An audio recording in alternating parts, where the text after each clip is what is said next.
grande maioria dos obesos é emocional. Aí ele quer o quê? Ele quer se acalmar, ele quer relaxar, ele quer respirar, só que ele não sabe como. Aí ele come um doce, ele come uma fritura, come outras coisas para... Por quê? Porque a mãe na infância, quando ele chorava, dava um pirulito, dava uma coisa. Aí o cara foi criando a conexão com a comida.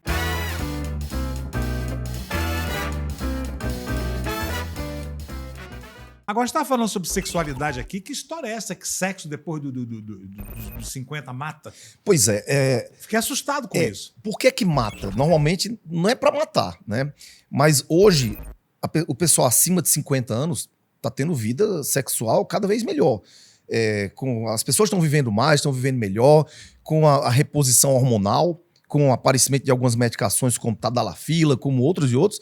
Então, não tem limite mais para a sexualidade. Só que, o que é que acontece? Essa galera não teve tanta informação em relação às doenças sexualmente transmissíveis, HIV. Então, e as campanhas para prevenção, que até estão bem fraquinhas hoje em dia, fizeram com a gente. Né? A gente viu muito isso, eu, você, o pessoal da nossa idade. Mas tanto os adolescentes hoje estão vendo menos, como os que são mais velhos do que a gente, pessoal de 70 anos aí, não viu quase nada de HIV. Então eles transam sem camisinha. Porque a HIV controlou. Controlou, virou uma doença crônica, né? Mas é uma doença perigosa. É uma doença perigosa. Fora isso, o que é que acontece? Os idosos estão banalizando o uso do próprio remédio do Viagra. Digamos, a tadalafila, Viagra, sem fazer a avaliação cardiológica. Então você toma um negócio que dilata os vasos do corpo inteiro, faz o coração ficar sobrecarregado muitas vezes e você não tem saúde cardíaca. Então o que tem de gente morrendo em motel, em cabaré, porque toma Viagra, homem principalmente. Né? Viagra é muito forte, né? Eu atendi vários quando eu era médico residente. Chegava morto já, né, na ambulância. Geralmente, meu Deus do céu. O cara se empolga, toma, às vezes vai tomando e só um não resolve, ele toma 2. Porque qualquer droga, como qualquer coisa, né? Isso. Cerveja. Você para de tomar cerveja, quando você toma uma, você fica bêbado, né? Isso. Porque o teu organismo, então você vai ingerindo aquilo, o teu organismo vai... Ficando tolerante, né? Vai ficando tolerante, cada vez você precisa de mais, né? Ficando tolerante. E você só não resolve. Sim. Por isso que tem que ter cuidado com medicação de farmácia, remédio, porque não existe remédio que cure nada, ele só é um paliativo. Então ele vai sempre ter efeito colateral. Todo remédio tem efeito colateral. Não tem. Então, bula de remédio eu não leio, porque senão eu não tomo. Você não vai tomar. Meu Deus do céu. Porque o que tem ali... Tudo bem que eles tiram por cima, né? Eles têm que cobrir, né? Então eles colocam ali exemplos de coisa que vai acontecer em a cada, sei lá, quantas mil pessoas, mas tem que botar. Tem que colocar. Né? Se você for ler e for uma pessoa nervosa, porque tem gente muito ansioso, nervoso. Eu tenho uma irmã que... Se aparecer um sinal na perna dela, ela pensa logo que é um melanoma, um câncer. Tudo para ela é câncer. Sei. Então, a pessoa dessa não pode ver nada, que ela se impressiona e acha que tem tudo. Que louco, né? E tem muito essa coisa Isso é uma coisa patológica, né?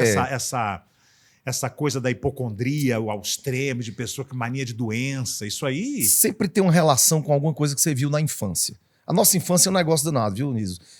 Porque... Marca tudo. Marca tudo. Pra bom ou pra não tão bom. Então a minha mãe era muito nervosa, muito negativa na época. Hoje não é mais. Mas ela via tudo. Esse avião vai cair, imagine se isso caísse. Tudo era... Então a gente foi criado assim. Então, eu mesmo na faculdade, quando eu estudava uma coisa, às vezes eu tinha. Então, quando eu estava no 5º período estudando câncer de estômago, eu tinha quase todos os sintomas. Então a gente com o tempo vai passando, vai se autoconhecendo, vai trabalhando a mente e vai... resolvendo essas questões, mas muita gente não consegue fazer isso, não descobre, né? E muita doença vem na cabeça, né? Eu costumo dizer assim, no meu consultório, quando eu atendi, hoje não atendo mais, eu vivo só mais no digital, 75% das pessoas que batiam na minha porta, claro que isso pode ser estatística minha, porque eu ouvia muito meus pacientes e eles me procuravam mesmo, às vezes, eu tenho um paciente que me procurava para cantar. Eu gravava-la cantando e ali já era um remédio para ela, se sentia bem. Olha, ele me ouviu cantar. E assim, mas 75% dos meus pacientes eu era cirurgião vascular. Eu sou cirurgião vascular. Então, teoricamente era para vir gente com problema de obstrução de veia, amputação de perna, varizes, mas 75% era problema emocional. Que vinha com outras coisas, mas a gente descobria no final que a causa era um problema emocional.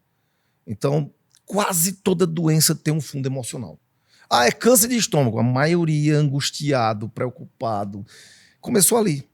Aí vai, termina no câncer. Mas o início foi lá um problema emocional. A cabeça da gente tem um poder muito grande, né? A obesidade.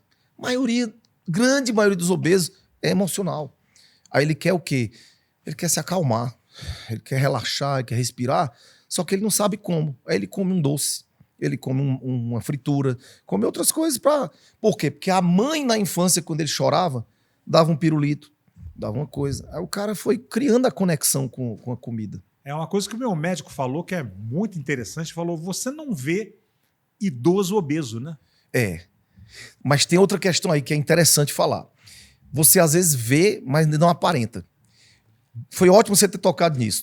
Porque assim, se você prestar atenção, o cara que tá no sobrepeso, ele sempre foi o gordinho. Depois dos 50, 60, o cara começa a secar. Por quê? Se ele não mudou nada. Ele tá perdendo massa muscular. É a sarcopenia. Aí ele continua com a mesma silhueta, mas se você fizer uma bioimpedância, que é a análise da percentual de gordura, tá maior. Então ele é o idoso, às vezes ele vira um falso magro. Mas... a obesidade até continua, mas só que vai trocando e o músculo atrofia muito. É porque a gente sempre liga a obesidade àquele obeso morto. Isso, tal, né? não é sempre. Não é sempre. Às vezes é aquele senhorzinho que tá murcho, tá seco, os ombros caindo, os braços ficando fininhos, mas a barriguinha cada vez maior e caindo. Aí você faz uma ressonância da coxa, a coxa tá do mesmo tamanho, mas a gordura tomou conta de tudo e o músculo tá bem fininho. Mas o mesmo tamanho. Sei. Por fora é só gordura. Por fora é só gordura. Isso aí é um problema sério. Problema sério. A sarcopenia hoje é um problema cada vez mais sério porque as pessoas estão cada vez mais sedentárias, e estão vivendo mais. Então a gente está tendo uma legião de pessoas caquéticas, né? Desnutridas, com pouca massa muscular. E aí você começa a se limitar. Não consegue mais puxar uma cadeira, não consegue mais limpar o chão, não consegue mais limpar um vidro, subir numa... Fica limitado.